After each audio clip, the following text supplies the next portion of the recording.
Good morning and welcome back to Salam Media. You're still tuned in to your home of humanitarian journalism with myself, Salailo Makwidiri. And we are live on our various social media platforms. If you want to watch and listen to this interview, well, you can head over to YouTube, your Facebook, or your X and just search at Salam Media, and we'll be able to, engage with you, and you'll be able to listen and watch and read all that we have in offer. We're going to be jumping into world politics right now. This week, the G20 Summit in Rio de Janeiro tackled pressing global challenges from the wars in Ukraine, Gaza, and Lebanon to climate change and the fight against inequality. Brazilian President Luiz Inácio Lula da Silva hosted the summit and pushed for a global alliance against hunger, while leaders struggled to find consensus on issues like climate finance and taxing the super rich. We'll be just unpacking that summit, and particularly in the context of the African continent and what this means for us. And we'll be joined this morning to unpack those key takeaways and the broader global landscape with Professor Christopher Isike, an expert in African politics and international relations from the Department of Political Sciences at the University of Pretoria. Professor Isike, thank you so much for joining us. Always a pleasure chatting to you. Really appreciate you giving us your time. Good morning, and thank you for having me again. The Rio G20 Summit highlighted, some stark divides between the world powers on critical issues like, climate finance, and conflict resolutions, and just, how generally some of these issues could be tackled. How would you assess the overall success of the summit, and what does it reveal about the current state of global governance? Can the world be confident that the leaders know what they're doing? Well, we've been having concerns about the state of global governance and the thinking generally, both from what people or keen observers have seen and even scholars themselves have articulated. Is the fact that our global governance systems are no longer fit for purpose. For example, we've seen that the United Nations Security Council has not been able to resolve the two wars that we have, the major ones that we are focused on in the last 2-3 years or so, the war in Ukraine and the one in Palestine. Gaza and then Lebanon. So generally in the Middle East. So these institutions have not been able to respond adequately. And just yesterday we saw that the United States also vetoed a UN Security Council resolution to enable a ceasefire, immediate and complete permanent ceasefire in Gaza. So but again, if you look at the way that this G20 went, you could see that there was broad consensus on some of the issues that were agreed on, and even though some countries eventually disagreed with some of the resolutions that were declared, they generally signed on to them. I mean, a good example would be the Argentinian president, who opposed many of the resolutions that were reached, but signed on to them nevertheless. So overall, it's been a good G20 summit, and the key takeaways include, agreement on taxing the super rich, reforming the same global governance systems and institutions that we're talking about, including financial organizations as well, and of course the question of climate change. And I think those were very, very important ones. But I think what kind of stood out, like a sore thumb, literally, is the fact that there are such stark divisions among member states of the G20, from geopolitics to economic priorities. How sustainable would you say is the G20's relevance overall as a forum for addressing global challenges in what is increasingly becoming a fragmented world? Well, it is a good platform to test out positions, opinion, views, and interest, to sound them out before and once you are able to sound those out and reach broad agreements and consensus on many of the leading issues, it then becomes easy to articulate these at a much more powerful organ of global governance, which is the UN Security Council.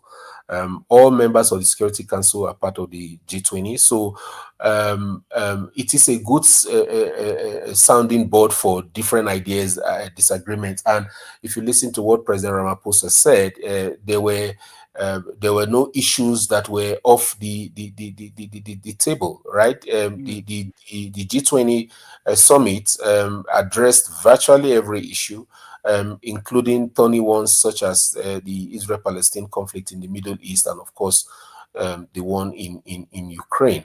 So I think that to that extent, it is an important platform, and some of the agreements that are reached then filter into the G7, which is also another very important platform in terms of implementing some of the decisions reached at the G20 and in the UN Security Council, especially those rich country members that are willing to make a difference in the world. So to that extent, even though it may not have any implementation power, the G20, it is a useful platform for sounding out ideas and gauging the views of or direction of what the world powers think about particular issues of global concern.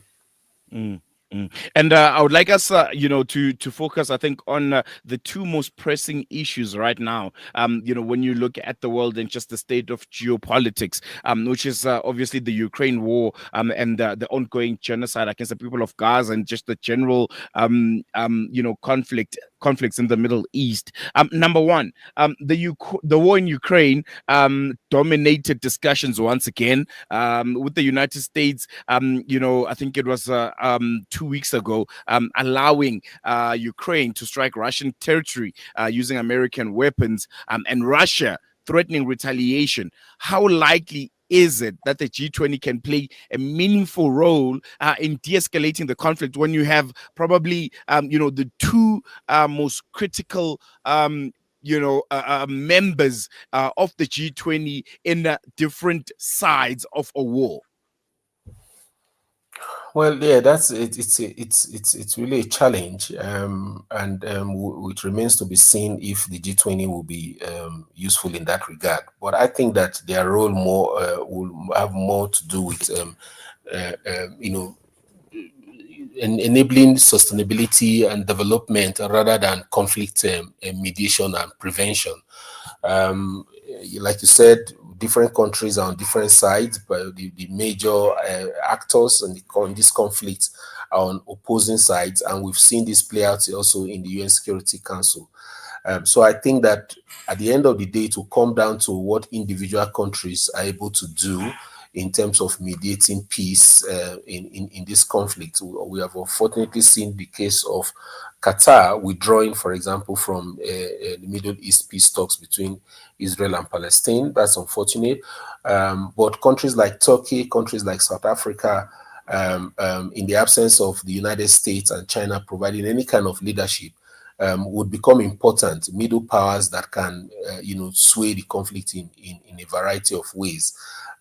But I think that the world also knows that with a new president coming in, Trump 2.0, as we often now call it, yeah, it's a term of office, second coming, that there would be a difference in how the US would approach both conflicts.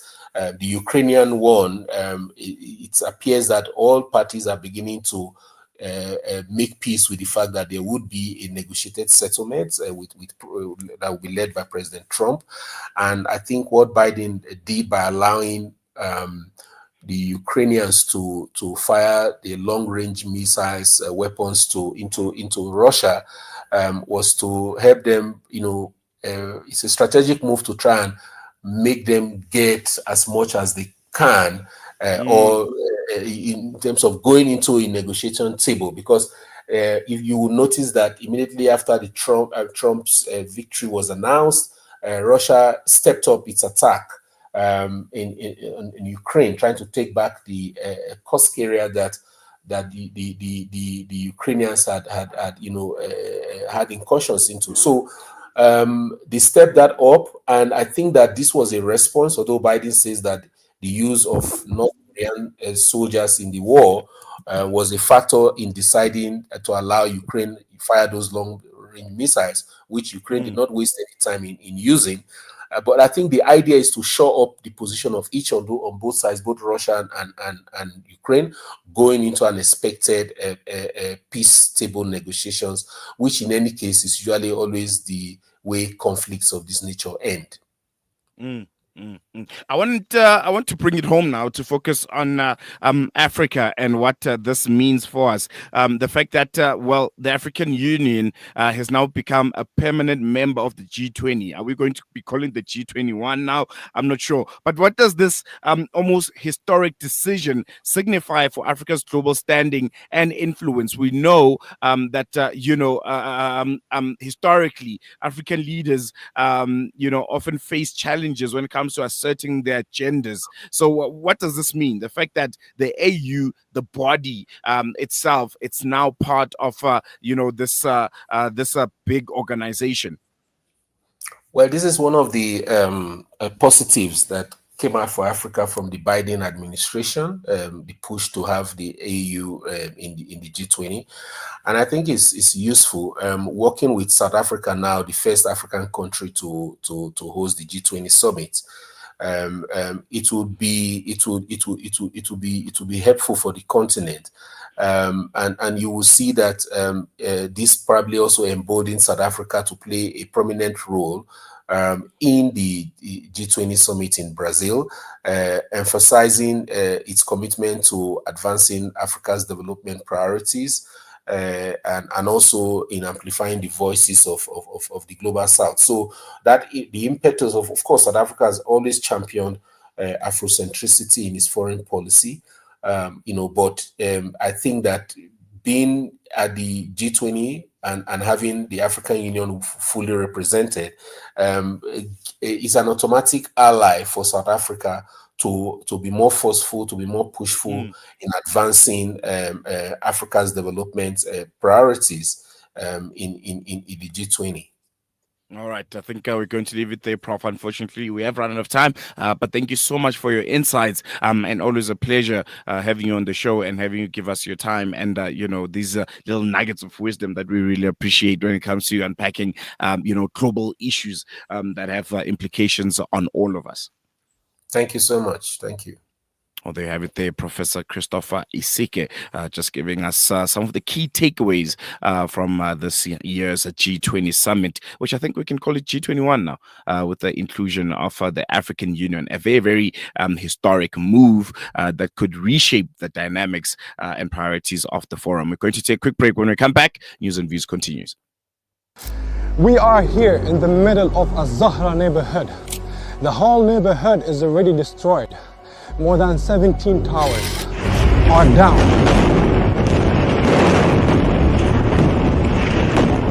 Here, as you can see, the firefighters trying their best to help. The people are still under the rubble. A lot of the people. Join Hamza on his exclusive South African tour as he shares his personal experiences, never before seen footage, and powerful insights on the ongoing genocide in Gaza. This is more than just a talk. It's an invitation to witness Gaza through the lens of Hamza Sha'alan. Don't miss this opportunity to meet the photojournalist who brought Gaza's pain and perseverance to the world in its darkest moments. Follow Salam Media on social media pages for more on this tour and be part of the conversation.